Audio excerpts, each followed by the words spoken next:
Hello and welcome, and thank you for attending Baker Hostetler's Class Action Defense 2021 Year in Review. This is a 1-hour presentation, and we'll do our best to answer any questions during the presentation that you might have, which you can enter through the chat function. For questions that we don't get to during the course of the webinar, we'll make sure to address these after the fact in a follow-up. I'm Bethany Lukich. I'm one of the co-chairs of Baker Hostetler's Class Action Defense team. And today I'm joined by Carl Fanter, Paul Carlscott, Kevin Zimmerman, Matt Kane, and Julie Singer-Brady to discuss class action insights and lessons learned from this past year and some predictions for class action litigation in 2022. The program will focus on 6 key areas, and I'm sure each of us could give an hour-long presentation in each of our specialties. So this is going to be a little bit of speed dating with class actions. So we're going to cover financial services, advertising cases, particularly in the food, beverage, and product labeling space, privacy, insurance, employment, and wrap up with some appellate decisions impacting class actions from multiple different areas of focus. So we're going to start today with financial services, and I'll turn the presentation over to Carl Fanter. Thanks, Bethany. I'm a partner in Baker's litigation group in the Cleveland office, and I also head up Baker's financial services industry team. I'm excited to be here today. First, I'm going to discuss a Supreme Court case from this summer, the TransUnion decision, that impacts many kinds of class actions based on statutory claims. Second, I'm going to talk about how circuit courts have interpreted TransUnion so far. And finally, I'm going to provide my thoughts about what 2022 may bring for the financial services class action landscape. So in June, the Supreme Court narrowed a class action against TransUnion based on violations of the Fair Credit Reporting Act. The plaintiff, Mr. Ramirez, tried to buy a car. The dealership ran a credit check with TransUnion, which wrongly suggested that Mr. Ramirez was on a list compiled by OFAC of suspected terrorists and other various unsavory types that US companies are prohibited from dealing with. When Mr. Ramirez later followed up with TransUnion, it sent Mr. Ramirez 2 additional mailings, once again indicating that his name was a potential match for names on the terrorist watch list. Mr. Ramirez sued TransUnion on behalf of about 8,000 other consumers who had also been identified as potential matches. A jury sided with Mr. Ramirez and awarded the class over $60 million. The Ninth Circuit reduced the judgment to around $40 million, but ultimately affirmed the verdict. By a slim 5-4 vote, the court ruled that the 1,800 people whose personal information was actually sent to a third party, could you go to the next slide? Like a car dealership, had Article 3 standing. But the 6,000 other people whose information was not actually disclosed lacked standing. The glib sounding, but actually pretty accurate holding of Justice Kavanaugh's majority decision is no concrete harm, no standing. And although the court did not provide much specific guidance for lower courts, the ruling's a victory for financial services companies defending against statutory consumer protection claims. The Supreme Court took its 2016 Spokio decision and went a bit further to establish an even higher standing bar. Specifically, the court made clear that even when Congress provides a federal cause of action, the mere fact that the law has been violated will not, standing alone, provide a right to sue in federal court. In other words, even if there was no dispute that the defendant TransUnion violated FCRA, the plaintiff still must show an injury in fact to sue in federal court. The majority stated that the 6,000 or so class members whose information was not sent to a third party didn't suffer an injury in fact for standing purposes. In other words, the inaccurate information of class members never seeing the light of day from TransUnion's file cabinets, although I suppose in 2021 it's unlikely that TransUnion has too many file cabinets, but you get my point. It's not a concrete harm sufficient to sue in federal court. So what are some key takeaways from TransUnion? Could you go to the next slide? First, the Supreme Court was unambiguous that each claim and every form of relief requires separate standing to sue. In other words, just because a plaintiff has standing for injunctive relief, it doesn't mean that she has standing for a damages claim for the same cause of action. Also, every individual class member must have standing. The decision leaves the door open, probably even widens the door, for standing-based challenges to class certification motions going forward. For example, the court held that while the named plaintiff had standing for all 3 FCRA claims, the rest of the class lacked standing for 2 of the claims. Second, proving an injury in fact or a concrete injury for these statutory claims will require comparing the alleged harms covered by the statute to historical common law claims. For example, in TransUnion, the court compared the FCRA violations of the 6,000 folks to an unpublished defamatory letter and observed that a plaintiff could not sue for an unpublished defamatory letter that was never mailed inside someone's desk drawer under the common law. Third, under TransUnion, while the risk of future harm may be sufficient to have standing for injunctive relief, that was part of the court's previous Spokio decision. That harm may not be sufficient for a damages claim. It only might be sufficient for an injunctive going forward claim for relief. Next slide. So how have circuit courts interpreted TransUnion? Well, the jury is still out on the exact contours of how to apply TransUnion in other contexts. For example, the 10th Circuit in Lupia found that the plaintiff debtor had standing for her 2 Fair Debt Collection Practices Act claims, even though she only alleged that she had suffered intangible harms, not physical or monetary harms. So despite the fact that a defendant only made 1 call to the plaintiff and she didn't answer the call, the court there found a concrete harm under TransUnion because the FDCPA claim was similar to the common law tort of intrusion upon seclusion that courts have historically recognized as injuring a plaintiff.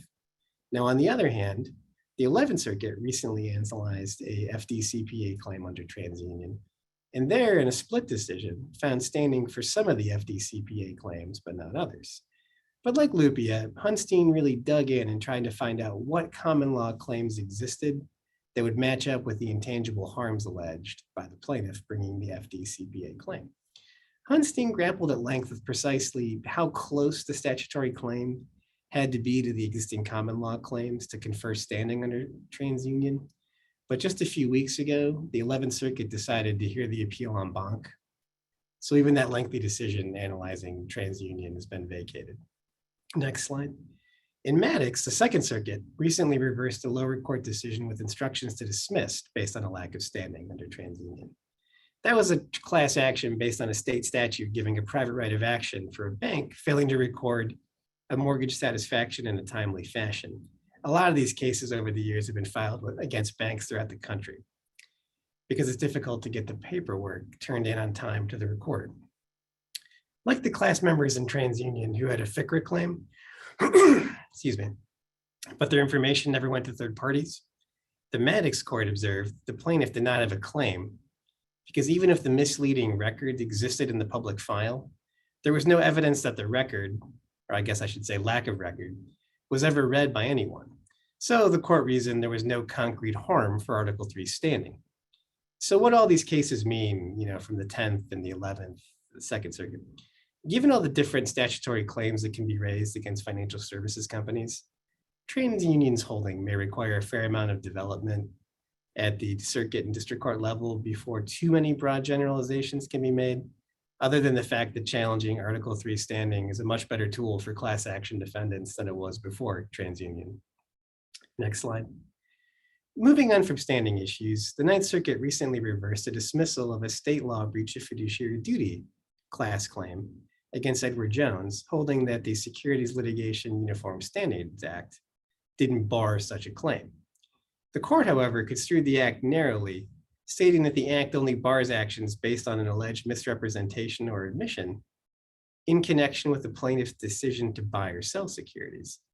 But because the plaintiff argued that the omissions only related to their brokerage account fees, the act didn't bar the claims. Now, Edward Jones has sought cert in the US Supreme Court. The US Chamber of Commerce and other amici have lined up in favor of taking cert, and the plaintiff's response brief is due later this week. So given that there's a circuit split, there's a legit chance that the case will be taken up in 2022 by the Supreme Court. Next slide. Finally, it wouldn't surprise me to see an increase in consumer banking fee-related class actions in 2022. There's been a renewed focus on those fees by government agencies, and there's often an increase in consumer class actions in areas of emphasis for government exams and enforcement. Just a few weeks ago, the CFPB issued reports containing that overdraft and insufficient fund fees are still a big source of revenue for banks. And similarly, the OCC's acting director followed suit last week, Wednesday or Thursday, and suggested that the new rules and enforcement actions might be necessary regarding those fees. So in addition to increased enforcement actions, I expect to see an increase in class actions against financial institutions regarding these consumer fee issues in 2022. Thank you all for your time. I'm going to throw it back to Bethany to discuss recent trends in cases for advertising food and labeling class actions. Bethany? Thanks, Carl. Go ahead, Cassie. So I'm going to start with a discussion about the food court. The food court was a term that was used to capture the significant number of cases filed years ago in the Northern District of California dealing with food and beverage marketing claims. And while the trend continues that these types of cases continue to rise in 2021, there is a shift in where those cases are being filed. And that shift really started a couple of years ago, where more and more cases started to be filed in New York. To give some reference, in 2011, there were only 53 false advertising food and beverage cases. By the end of June of this year, there were already 77 food marketing class actions filed in New York alone. New York and California continue to dominate. However, there are cases popping up in Illinois, probably related to success in the BIPA class actions, which Paul might touch on later, Wisconsin, Missouri, and the District of Columbia. And why these locations? It's probably a combination of favorable decisions and location of plaintiff's counsel. According to a recent NPR article, one of the most prolific lawyers in this space, who many of you probably have encountered, is Spencer Sheehan. And he, on average, has filed 3 cases per week in the last year. So why so many cases? Advocates would say that there's a regulatory vacuum they're seeking to fill. Those like me, who are far more cynical, would argue it's for the payday. Next slide, Cassie. So the predominant food and beverage cases really in 2021, and we're seeing the fallout of that in 2022, deals with flavoring cases, and vanilla tops that docket. In the last 3 years, vanilla cases really were the largest number of these food and beverage cases. But 2021 was not a good year for those cases. By my count, Spencer Sheehan, who has the majority of these cases, lost 15 different vanilla cases and decisions rendered by 15 different judges. The cases involve a diverse range of products: chai tea, almond milk, ice cream of various sorts, espresso drinks, cereal, yogurt, protein shakes, and soy milk. And a few examples of these motions to dismiss, which were granted, are listed on this slide. The dismissals at the pleading stage came despite the fact that most of these cases and most of the complaints referenced a consumer survey which supported plaintiffs' claims. But the courts have clearly held that surveys are not deemed to resurrect otherwise unreasonable interpretations as a matter of law. There are really 2 cases on here that I want to highlight. One is the denial by Judge Tiger in the Northern District of California dealing with root beer. And in that case, Judge Tiger followed a similar denial of a motion to dismiss out of the Eastern District of New York. And those cases involved claims involving made with aged vanilla. And it was really the term aged that allowed the courts to create a potential factual dispute over whether or not the word aged supported plaintiff's claim of misrepresentation. And they felt in both of these instances that the case was more appropriate for a jury to decide versus the court as a matter of law. The other notable case here is the Vizcarra case, in which Judge Rogers denied class certification. Judge Rogers found that plaintiffs had failed to meet commonality and predominance prongs of Rule 23. In this case, plaintiffs supported their motion for class certification with a consumer survey, and they also set out how the expert would perform a conjoint study to show a price premium. However, the court found that plaintiffs, and in particular plaintiffs' expert, failed to separate the vanilla representations from the representations made on the rest of the label. And for that reason, plaintiffs couldn't prove with common evidence the effect of just those representations on consumers' choice. In other words, whether the label was, and in particular, the vanilla representations were likely to be misleading, material, or result in a price premium. Next slide. What these cases show us is that plaintiffs are targeting certain types of flavors, certain types of ingredients, and then they create a whole series of cases involving those flavors or different types of products. And I don't know if that is to their benefit or to their detriment. And we'll see most of the vanilla cases cite this long laundry list of vanilla cases filed throughout the country. And we'll see whether or not plaintiffs change their tactic at all as they start to explore different areas of flavoring of foods or beverage. We're seeing an uptick in chocolate cases in 2021. We're also seeing a concentration on various types of snack foods and also flavored sparkling water. There's one case on this slide that I also want to highlight, and that's the Moore versus Trader Joe's case coming out of the Ninth Circuit. It's not often that we have appellate courts weighing in on these types of food and beverage marketing cases, but in this year, we've had a couple of these appellate court decisions. It's a great opinion, and it's very cleverly written by Judge Wardlaw on the panel. And so if you haven't read it, I would suggest it. The claims relate to Trader Joe's use of the term 100% New Zealand Manuka honey. Plaintiffs claim this phrase was misleading because the honey consists only of 57 to approximately 63% of honey from the Manuka flower nectar. And Trader Joe's argued that it wasn't misleading because it's consistent with FDA guidelines, which permit honey to be labeled by its chief floral source. Manuka honey, which I didn't realize until reading this case, has various antibacterial properties, and there's a scale created to describe Manuka honey and the concentration of this particular organic component ranging from 5 to 26. The higher the concentration of this particular component, the higher the number on the scale. The Trader Joe's honey was labeled 10, relatively low, and sells for a relatively low price, $14 a jar. Apparently, this honey can range up to several $100s a jar.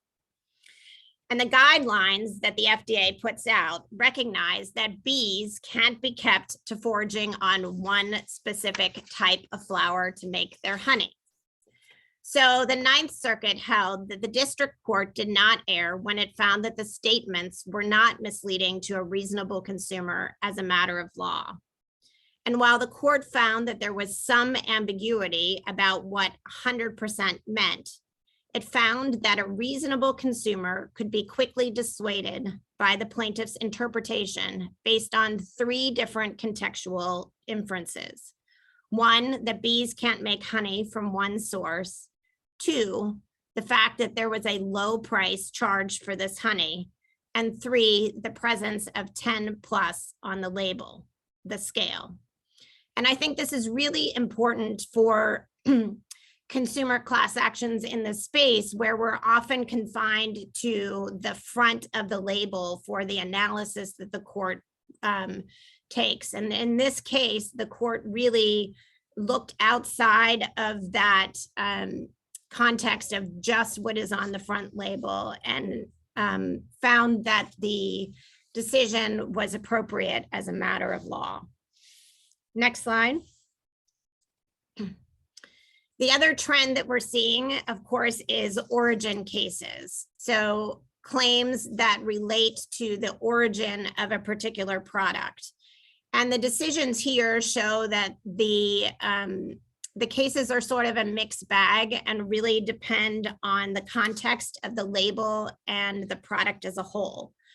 For example, in the Kay versus Copper Cane case, which is brought by, interestingly, the Carlson Lynch firm, a firm that's very prolific in class action space in the employment context and accessibility context, the court found that origin is particularly important to wine lovers, and that representations relating to origin on a bottle of wine might have a different context, particularly because of the importance of origin on wine. And so the court, like many courts, said that this is a question of fact, appropriate only for resolution on a motion to dismiss in rare situations, and allowed the case to proceed to discovery. The K case is important for those of us who often see out-of-state plaintiffs, in that the court also dismissed one of the claims brought by a Louisiana plaintiff who bought product in Louisiana, even though Copper Cane is a California-based company. So that's favorable from a jurisdictional and scope of the California UCL laws. Diaz versus Olay Mexican Foods also denied the motion to dismiss. There were multiple different connotations on, again, the front of the flag, pointing towards a potential Mexican origin. The Mexican flag, various different language in Spanish on the front of the label. And in this case, contrary to the Trader Joe's case that we saw earlier, the court did not put much weight on the fact that the tortillas were labeled made in the USA and were identified as manufactured in Norcross, Georgia. Next slide.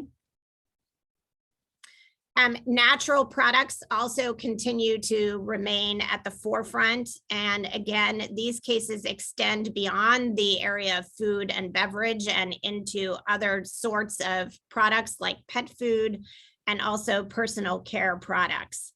And we thought when we started to track these cases that there would be some additional guidance from the FDA as to what the term natural can mean. And we're still waiting on that guidance, and it doesn't look like it's at the top of the FDA's list for 2022 as well.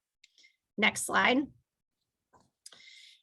Green cases, or greenwashing cases, as plaintiffs call them, continue to also be a focus of the plaintiffs' bar in the class action space. In this area, a lot of us focus on the FTC Green Guides, which are the guides for use of environmental marketing claims. Those guides were last updated in 2012. And as you can imagine, there have been lots of changes in the way that companies market their claims between 2012 and 2021. And so the FTC announced this past summer that it would be reviewing these guides in 2022. So we expect to see activity in this area, and we expect to see that these cases will continue to be monitored and focused, and a focus by plaintiffs' counsel across the country.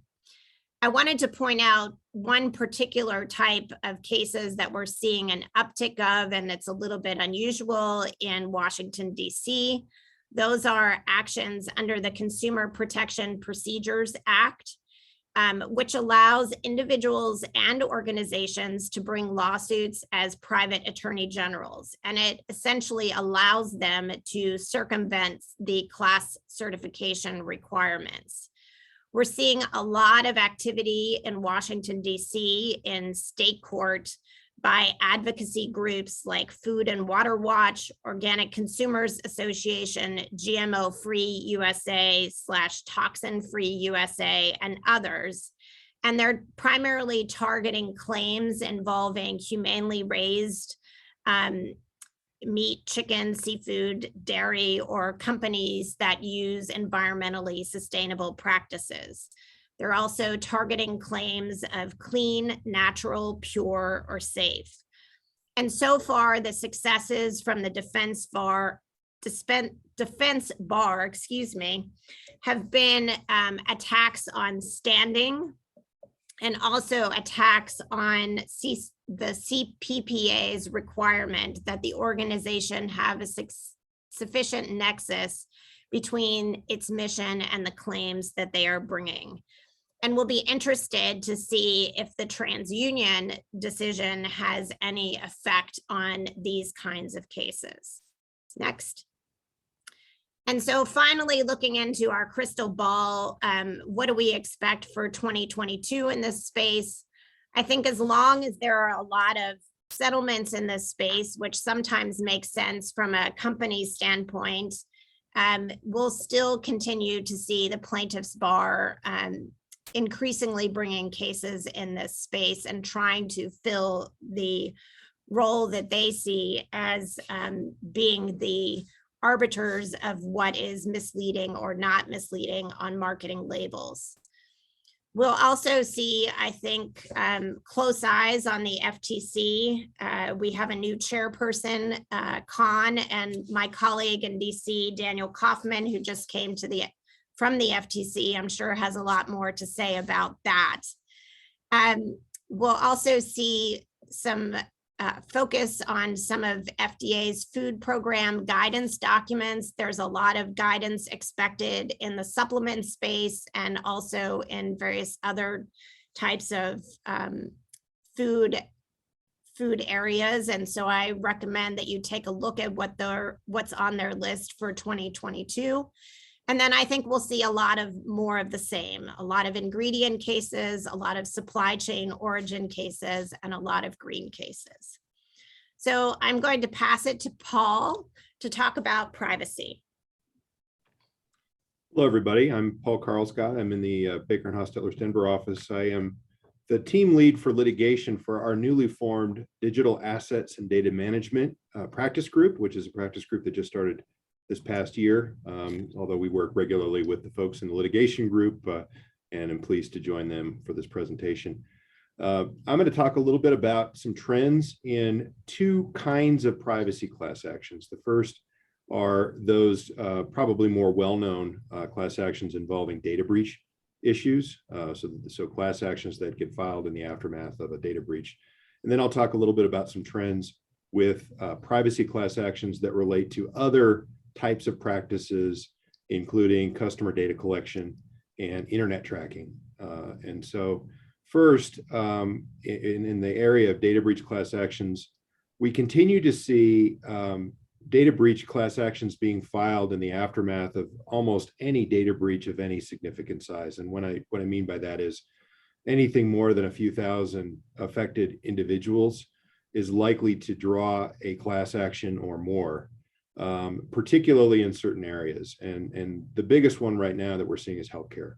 And there's a lot of ransomware activity involving healthcare institutions over the last couple of years, and particularly over the course of the pandemic.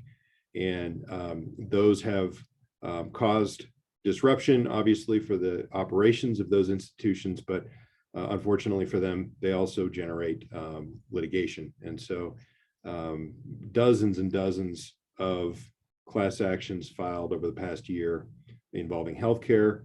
We're still seeing a decent number of class actions being filed in the aftermath of payment card incidents, although that trend is slowing, probably due in large part to the fact that the technology is changing and making it more difficult for the bad guys to get into payment card systems. And they're focusing more on the low-hanging fruit like ransomware and other things. So but still are seeing a decent number of cases being filed in the retail space. And then there are a smattering of other types of, oh, sorry, I didn't turn my do not disturb off. We're seeing a decent number of cases being filed in other industries and other areas, but for the most part, healthcare and retail tend to be the areas where we're seeing the most activity. Privacy class actions, those are that are not data breach cases, are being filed in a number of different areas. We're seeing a lot of creative class actions being filed arising out of various statutory schemes, some of which have been around for decades. But plaintiffs are figuring out creative ways to make new technologies fit into violations of old statutes, and particularly wiretapping statutes. A lot of activity that we're seeing in cases being filed relating to internet tracking. I'll talk a little bit more about those. And then there are a decent number of other cases being filed that relate to the customer data collection practices of particularly social media and internet companies. Next slide. So in the data breach area, I want to focus on just a couple of trends. The most significant, I think, over the last year has been in the class certification area. Up until maybe a few years ago, there'd been very, very few, you could probably count them on one hand, decisions on class certification in data breach cases. And that's despite the fact that dozens of data breach cases were getting filed every month. Most of those cases were getting resolved either on a motion to dismiss, or if they were surviving a motion to dismiss, they were being settled or otherwise resolved prior to any kind of a ruling on class certification. That's changed a little bit over the past year, and I want to focus on a couple of decisions. The first one is the decision that the plaintiffs are excited about, because that was a decision where the court in Florida, federal court in Florida, certified a class in a payment card case. One of the problems that has always faced courts in the class certification context in data breach cases is the unavoidable problem of the fact that people who are injured or have some financial injury are probably very few, and it's hard to know who they are. And those two things by themselves have caused most courts in the past that have addressed the issue to deny certification. So the court in In re Brinker, which is a case arising out of a payment card incident that involved people that shopped or ate at Chili's restaurants. The court in that case got around the problem of the individualized harm in a couple of, some would say, creative ways that leave open the question of whether the defendant really is exposed to a great deal of risk after this decision. And the first thing the court did was essentially say, well, the class will be limited to not just people who use their payment cards at Chili's restaurants, but rather those people who both did that and whose information was, quote, accessed by the bad guys, or those who have incurred reasonable expenses that are identified later in the court's decision. And so essentially the court limited the class just to those people who'd been harmed. That raises a whole host of other arguments that I won't get into given the short time we have, but needless to say, it identifies a class that may be very small. And so if courts continue to follow this kind of reasoning, it may not be the end of the world for class action defendants in the data breach space, because the plaintiffs may not end up with a class that is very significant. Essentially, Brinker, I think, is the kind of decision that you sometimes see where the court certifies a class initially, but makes it clear that there may be proceedings on decertification later. In fact, the court actually says that in the decision. The other thing that we're seeing in class certification, or the other sort of trend, is to deny class certification on damages claims for the reasons that I've said before. The damages claims are too individualized. The causation issues predominate over anything else that's at issue in the case. And so a couple of recent courts, both the Northern District of California in Atkins v. Facebook and the Western District of New York in re Excelis, took the approach of denying certification on all damages claims, but granting certification on claims for injunctive relief. Notably, in both of those cases, the defendants undisputedly still had the data that was subject to the underlying incident. And so the arguments the plaintiffs were making were essentially that information is still potentially at risk. Again, it may be a hollow victory for plaintiffs to get this kind of an outcome because it essentially eliminates all of the exposure, monetary exposure to the defendant. And unless the plaintiffs can come up with a way of or point to a statutory claim that entitles them to some form of recovery of attorney's fees, they may be left with nothing really of value. And so those, I think, represent a very favorable development to defendants in data breach cases. Carl Fanter discussed earlier the TransUnion case. In the data breach space, the really important part of the TransUnion decision is the part that discusses whether future harm by itself can justify a damages claim. And when we first saw the decision, we thought, oh, this is a great decision. It's going to be a slam dunk. We're going to get courts to just buy into the idea that you can't have a claim for damages in the future if it's based purely on future harm. But predictably, we should have known. The courts aren't really looking at it that way. Some are, some aren't. Unfortunately, the portion of Justice Kavanaugh's decision in TransUnion that discusses this issue phrases it in a strange way. Essentially says the defendant, TransUnion, has a compelling argument that you can't recover damages, or you can't have standing for seeking damages if all you have is the potential threat of future harm, however imminent. And so I think courts are looking at that saying it's potentially dicta, and there's enough vagueness in the decision that they're not necessarily following it the way that some defendants would hope. There's still quite a bit of activity in the area of privilege, claims of privilege over particularly things like the forensic reports that get created in the aftermath of a data breach. I think the bottom line there, I could do a whole presentation on this issue, but the bottom line there is courts are very resistant to protecting privilege over essentially the source of truth in a data breach. And so it's very difficult to protect the privilege with respect to especially facts that are developed and discovered by forensics vendors. And then finally, the CCPA, the new California statute from a couple of years ago, we're starting to see cases being filed, including CCPA claims, but not really at the volume that we would have expected. So that's been an interesting thing. It may be that it's just taken a few years for plaintiffs to really start to figure out the contours of that statute, but that's been a new development. Next slide. And then I'm just going to cover very briefly some of the trends in privacy cases. As I think Bethany mentioned, BIPA, the Illinois Biometric Information Privacy Act, still seeing a lot of cases, a great volume of cases being filed under that statute. They include claims against employers, mostly for using fingerprinting technologies to clock employees in and out. That remains a really big source of those types of claims. We're also seeing lots of BIPA claims involving vendors, particularly those that do identity confirmation type services, where they don't have customer interaction and therefore cannot get the kinds of consents directly from customers that BIPA allows. So those are challenging and have been a recent trend in BIPA.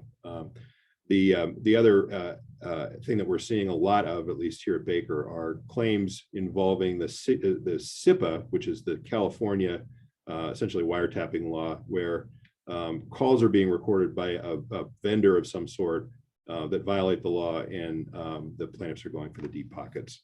A couple other real recent trends in privacy cases. One is the session replay cases that were being filed in Florida and California.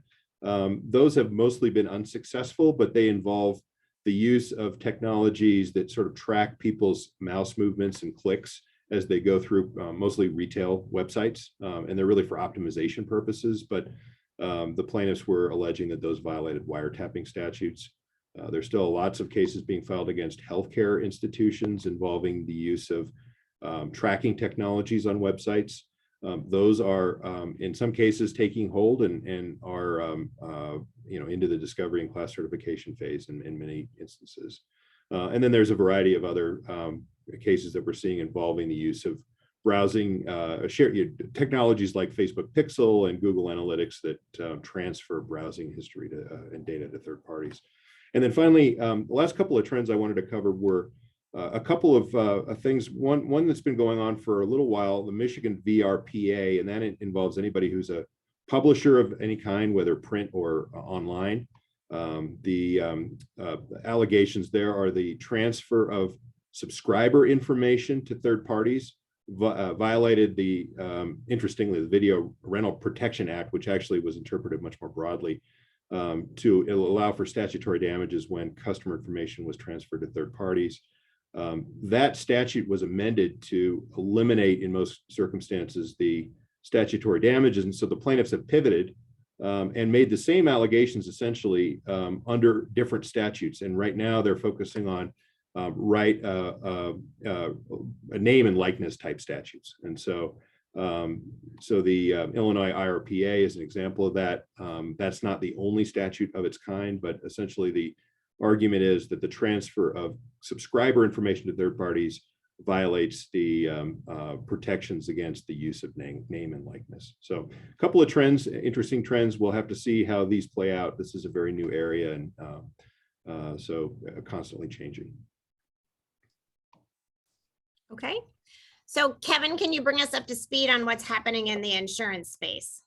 Of course, and thank you, Paul, and good afternoon, everyone. My name is Kevin Zimmerman. I'm an associate in Baker's Columbus office, and I practice primarily in the realm of insurance class actions. I'm going to take you through a few developments in the insurance class action space and hopefully touch on some points of more general class action applicability as we work through these issues. So starting in the realm of automobile insurance, there have been kind of two strands of cases over the past several years, both of which are based on automobile policies that promise to pay the, quote, actual cash value of totaled vehicles. The tax and fee strand is based on policy language or regulations that tie actual cash value to the replacement cost of a vehicle. And plaintiffs in these cases assert that the cost to replace a vehicle includes certain items beyond the cost of the vehicle itself, taxes, title fees, dealer fees, et cetera, and that insurers are therefore obligated to pay the amounts for these fees as well. The total loss valuation cases challenge an insurer's use of third-party vendors to calculate the actual cash value of total automobiles. The theories differ in this strand of cases, but are usually based on the language of a particular state's total loss statute or regulation, or the methods that the vendor uses to calculate actual cash value. Next slide, please. So I'm going to focus on lessons from the tax, title, and fee cases, but just wanted to quickly highlight that 2022 is going to be a big year for the total loss valuation space. Insurers have had success on the merits and at class certification and total loss valuation cases this year, but class certification appeals are pending in the 9th and 5th circuits after 23F petitions, and in the 11th circuit after a final judgment in favor of defendants. So we'll see a lot of movement in this space next year, actually. Next slide, please. So in the tax and fee realm, there have been mixed results on both the merits and at class certification in these cases over the past year. I'm going to focus on two competing class cert decisions that I think raise a few different lessons that are generally applicable in the class action space. The first is the standing question that you've heard a couple times today, which I think underscores how important it is. This was addressed in the Southern District of Texas case that I cite here. So for a while, there's been strong language from cases in the 8th Circuit, the 2nd Circuit, saying that every class member must be able to establish Article 3 standing in order to certify a class. And as you heard Carl and Paul discuss earlier, the Supreme Court's TransUnion case included some helpful dicta to help these arguments. I won't go into the arguments in depth again, except to say that the Southern District of Texas analyzed the issue and looked at the cases on both sides, and then actually dodged the question by saying that plaintiff had limited his class to those who were underpaid, the strategy that Paul had just mentioned. This is a strategy you'll see sometimes that plaintiffs use to try to dodge individualized liability issues.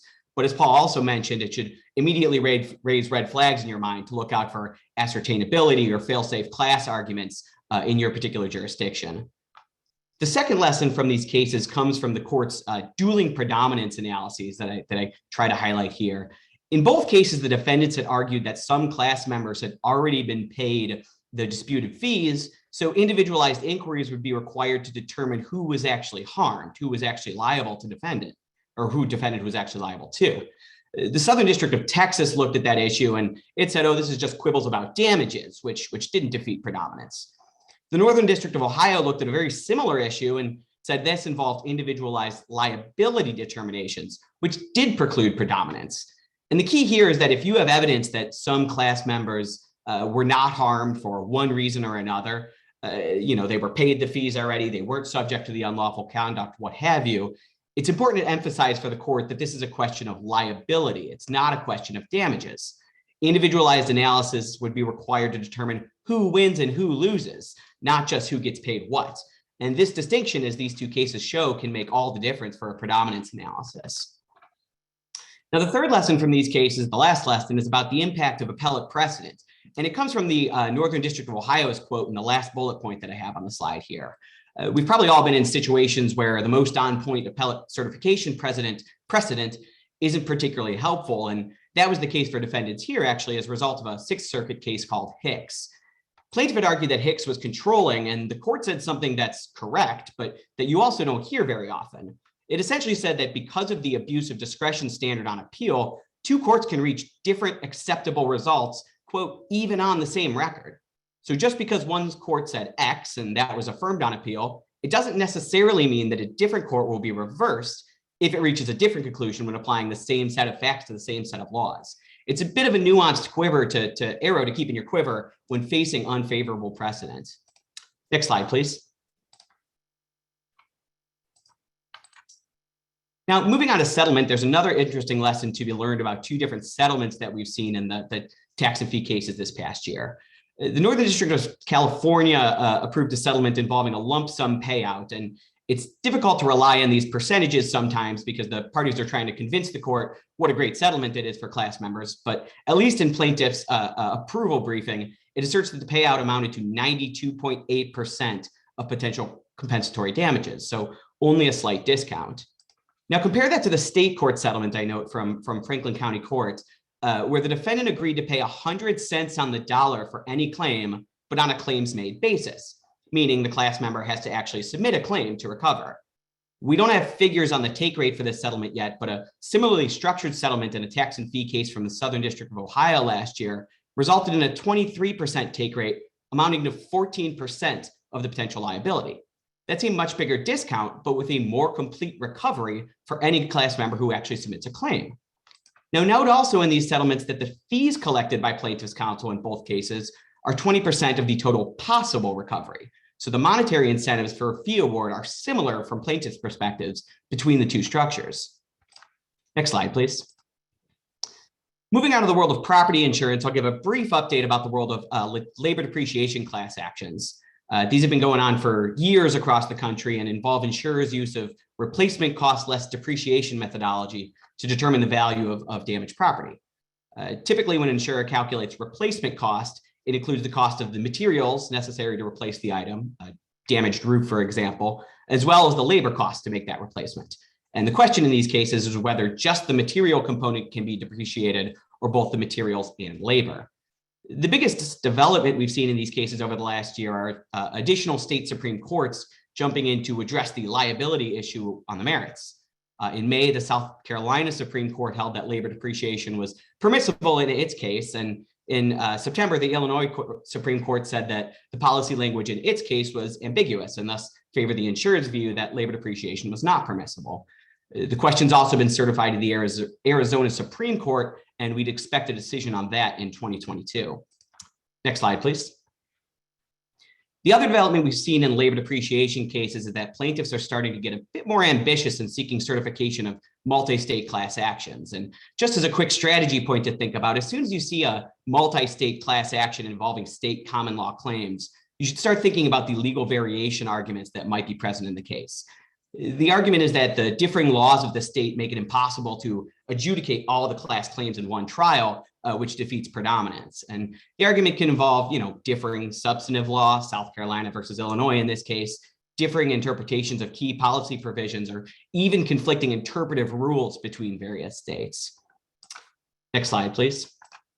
Now, the last topic I want to touch on briefly is the explosion of COVID-19 insurance cases we've seen over the last 2 years. These are claims usually under first-party commercial property insurance policies, claiming that loss of business income due to COVID-19. The cases typically turn on whether the COVID business interruption was caused by, quote, direct physical loss or damage. And there's a wide variety of these cases involving a number of factual variations, often based on unique policy language or unique shutdown situations, whether it was compelled by the government, whether it was due to a lack of employees, whether it was due to fears of the virus, what have you. Next slide, please. Now, these cases have been exploding over the last 2 years, though they have started to plateau over the last several months. This chart actually comes from a University of Pennsylvania Law School professor who collects data on all of these cases. And as of mid-November, he reported that there's been 2,088 total COVID coverage cases filed, about 22% of which were filed as class actions. Next slide, please. Insurers have had a lot of success dismissing these cases, winning about 85% of motion to dismiss rulings in federal court, as you see in the right pie chart, and just under about 70% in state court, as you see in the left pie chart there. Next slide, please. To date, those insurer victories have included merits victories in the 6th, 8th, 9th, and 11th circuits. And there's actually only been one class certification decision to date, which is a bit of an interesting story. The court denied plaintiffs' requested B2 certification, but then sua sponte analyzed and decided to certify a B3 class. Defendant petitioned that under 23F to the 4th Circuit, who immediately reversed based on just the petition itself, less than a month after the district court hearing. The 4th Circuit basically said in a quick opinion, district court, you have a lot of discretion to certify a class. It's an abuse of discretion standard, but you actually have to be asked to exercise that discretion before you can do so. The other major development in these cases is that federal district courts have started to certify merits questions, and we've seen this for the Supreme Courts of Ohio and South Carolina. We're actually also seeing a lot of scheduling extensions in these cases with approval or initiation from plaintiff's side, and there's some thought that litigants may be trying to slow walk the class certification stage to see if they have more success in the state Supreme Courts than they've had in the federal courts. That remains to be seen in 2022, but I suspect that we will see more state Supreme Courts starting to jump in and address these types of claims on the merits. Now, next slide, and finally, we're also seeing a new wave of COVID-19 cases referred to as COVID rate cases.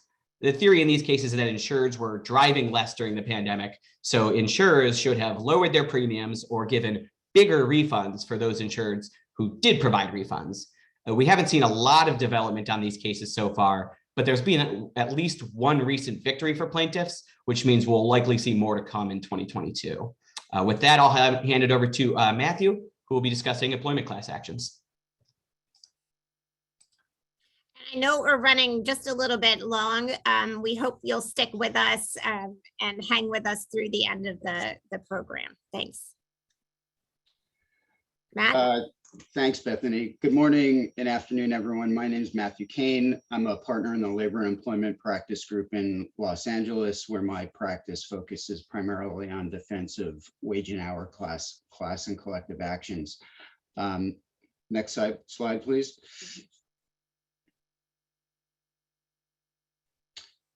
So the first topic I want to touch on is the current status of representative action waivers and arbitration agreements for claims involving California's Labor Code Private Attorneys General Act, or PAGA as it's affectionately known.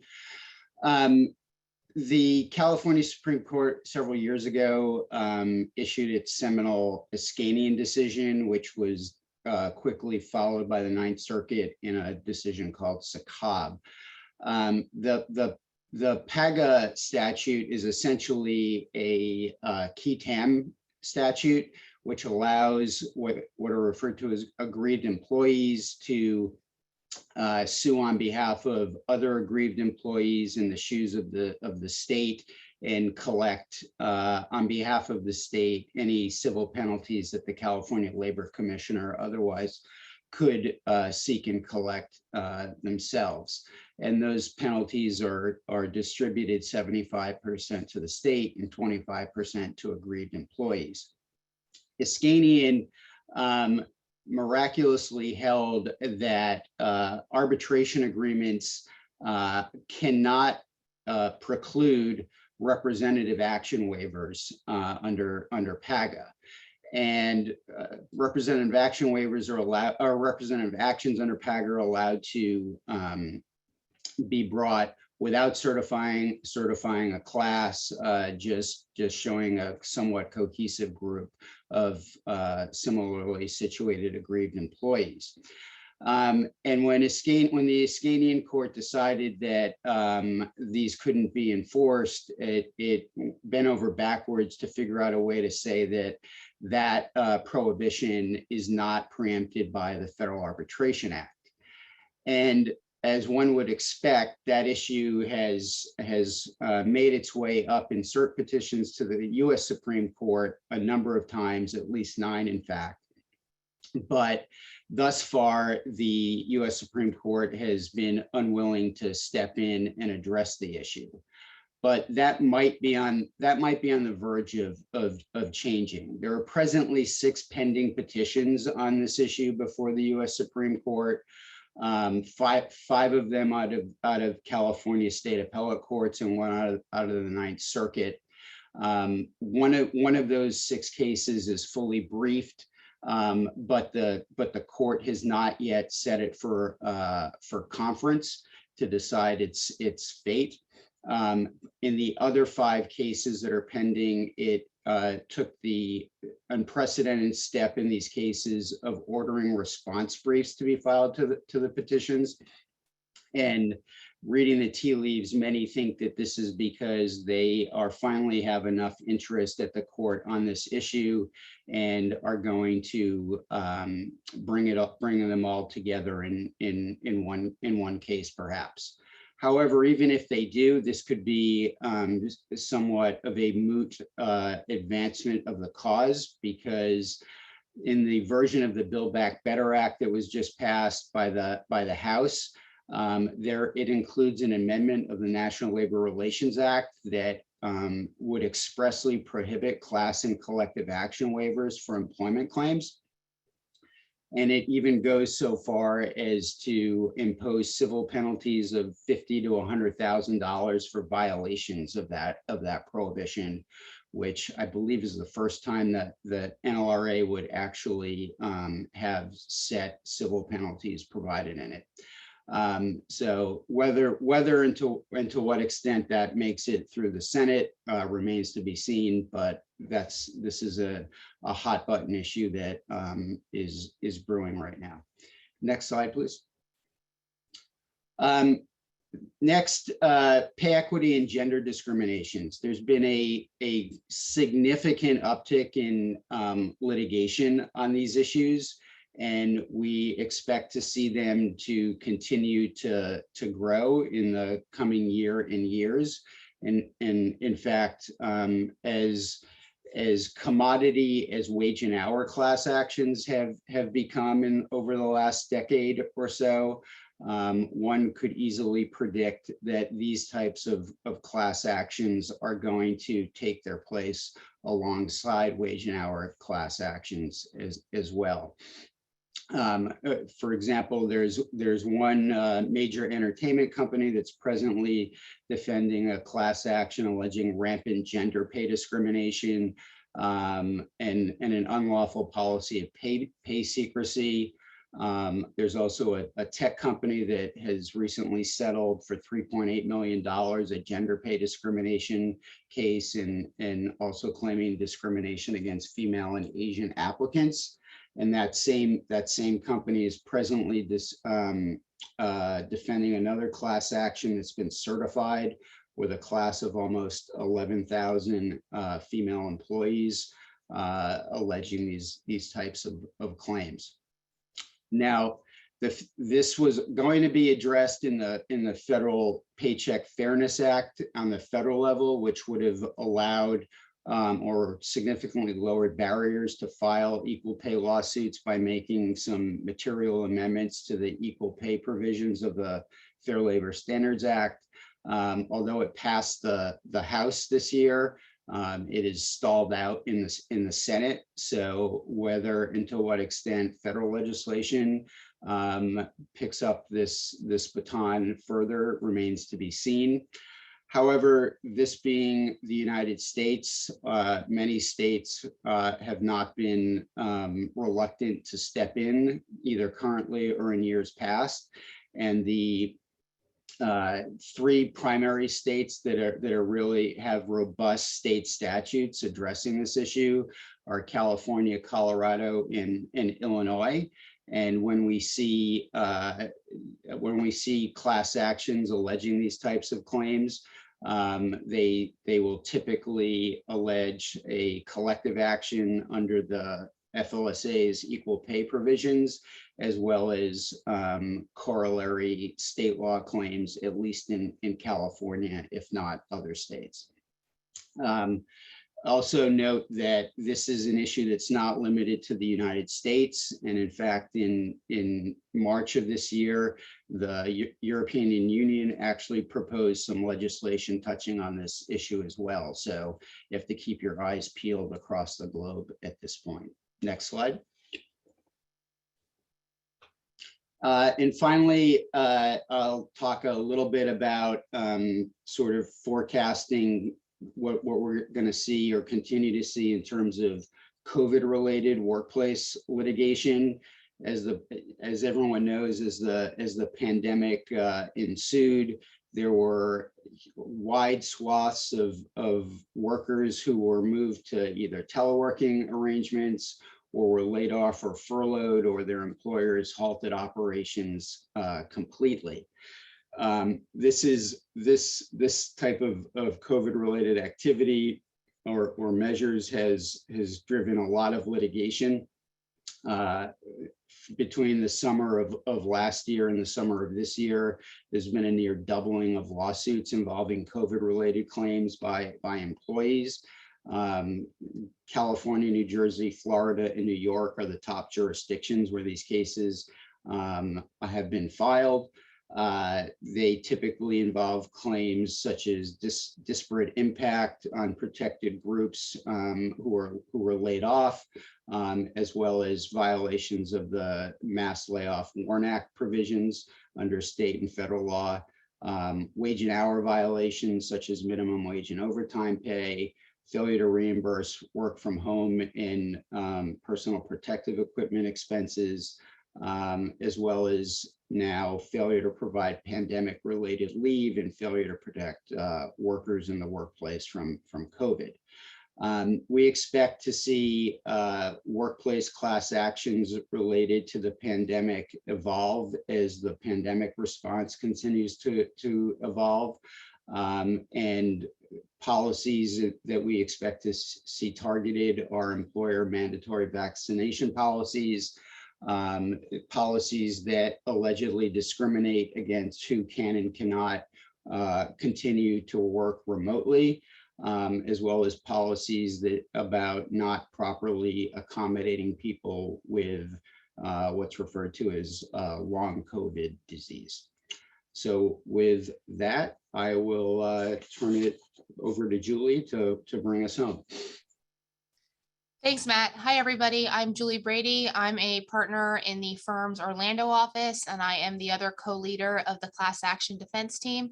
I was going to touch on some appellate decisions impacting class actions. Given the time, touch may be too strong a word, and I'm going to go into a little bit of a whirlwind speed and try to wrap this up as soon as possible. But Carl touched on one of the biggest decisions to come out of the Supreme Court this year, which was the TransUnion case regarding no concrete harm, no standing. Otherwise, that would have been front and center of this presentation. So I would like to address service awards, or incentive awards, as they're otherwise called. The 11th Circuit has now definitively held in two opinions that service awards to class representatives are prohibited as a matter of law. In September 2020, it rejected an incentive award, describing it as part salary and part bounty. And what the 11th Circuit did is it analyzed in detail 2 US Supreme Court cases from the 1880s and found that a reward that compensates a class representative for time and for bringing a lawsuit is prohibited, and that such awards, quote, promote litigation by providing a prize to be won. Next slide. And then in June of this year, in considering the approval of a $380 million settlement in a 2017 data breach that was consolidated cases in the Northern District of Georgia, there were 5 appeals brought by 6 objectors, and the 11th Circuit affirmed the approval of the settlement, quote, subject to one small asterisk, reiterating that incentive awards are prohibited and remanding solely for the limited purposes of vacating that award, and made it clear to the lower court that it was to vacate that award but leave the rest of the decision in place. Next slide. Since the 15 months since Johnson, a number of district courts in other circuits have considered Johnson either on their own or in response to challenges, and they have either expressly rejected or declined to follow the 11th Circuit. For instance, there are the Northern District of Northern District of California in several different cases found that Johnson contravenes Ninth Circuit precedent, and it's a novel, quote, a novel reading of old Supreme Court decisions. Other courts have also relied on decisions from their circuit and found that the value in the incentive awards has been recognized and declined to follow Johnson. Next slide.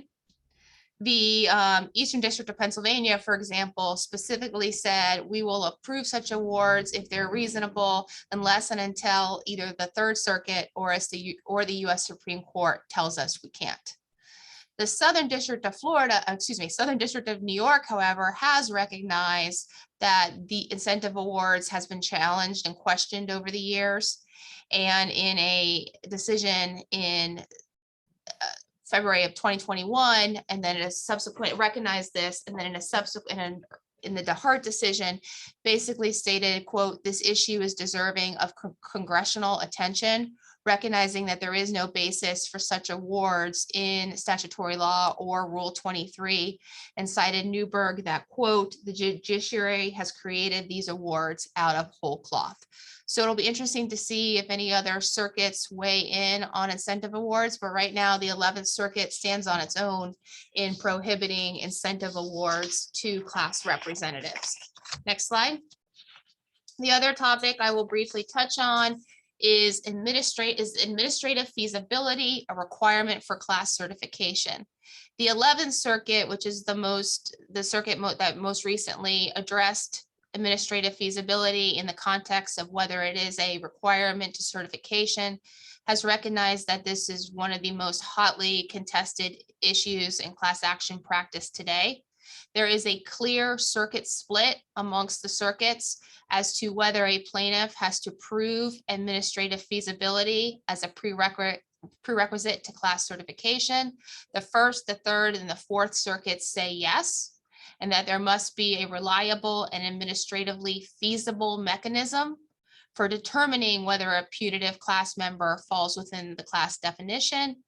To the contrary, the Second, the Sixth, the Seventh, the Eighth, the Ninth, and recently the 11th say no, that ascertainability only requires defined classes, being able to define classes with, quote, objective criteria. The Fifth and 10th Circuit have not squarely addressed the issue, with the District of Utah recently stating that the 10th Circuit has, quote, landed on both sides of this issue. Next slide. The 11th Circuit, which I said is the most recent circuit to consider this requirement, walked back from its position in 2 unpublished opinions and found that administrative feasibility was not a requirement for class certification, either on its own or as an element of ascertainability. While ascertainability is a, quote, implied prerequisite of Rule 23, and a class must be adequately defined and clearly ascertainable, the court found that whether it's capable of being determined does not mean it's capable of being determined easily, so to speak. Next slide. And so it'll be, like I said, there's a clear circuit split. It'll be interesting to see what the other circuits do and if the Supreme Court ever addresses that. And then briefly addressing and touching on two other notable decisions. The Ninth Circuit recently held that a defendant had not waived its lack of personal jurisdiction challenge to nationwide classes by not asserting the defense at the Rule 12 stage. The court considered the rules that you have to raise all available defenses in the pleadings motions and a Rule 12b2 motion, but then addressed whether the defense of lack of personal jurisdiction is available at the pleading stage before there's a certified class. The Ninth Circuit held that the defense is not available as to non-resident unnamed punitive class members where they're not yet parties to the class, and found that by challenging personal jurisdiction over unnamed class members, you were entitled to do that at the class certification stage, holding, quote, to conclude otherwise would be to endorse the novel and surely erroneous argument that a non-named class member is a party to the class action litigation before the class is certified. Next slide, Cassie. And then finally, just touching briefly on the Fifth Circuit has joined with the 3rd, 7th, and 11th to require that if a expert opinion is used at the class certification stage and it's based on scientific evidence, that the Daubert standard applies both at the class certification stage as well as the trial stage, which makes sense that if scientific evidence is relevant to the decision to certify the class, it should rise to the same standard as is required in the merits. Then the court held, quote, we answer that question in the affirmative. The Daubert hurdle must be cleared when scientific evidence is relevant to the decision to certify. In that case, the court reversed and sent it back for consideration of all the Daubert factors. And this brings the Fifth Circuit on that issue in line with several of the other circuits. And so with that, I'm gonna wrap up that speed update, and I'm going to, on behalf of Bethany and myself, as the leaders of the class action defense team, as well as our other colleagues who were gracious enough to join in presenting this today, we'd like to thank you all for your time. I don't think there's any open questions in the Q&A, but if anybody has any questions or would like any follow-up, please feel free to reach out to any of us. And with that, thank you for your time.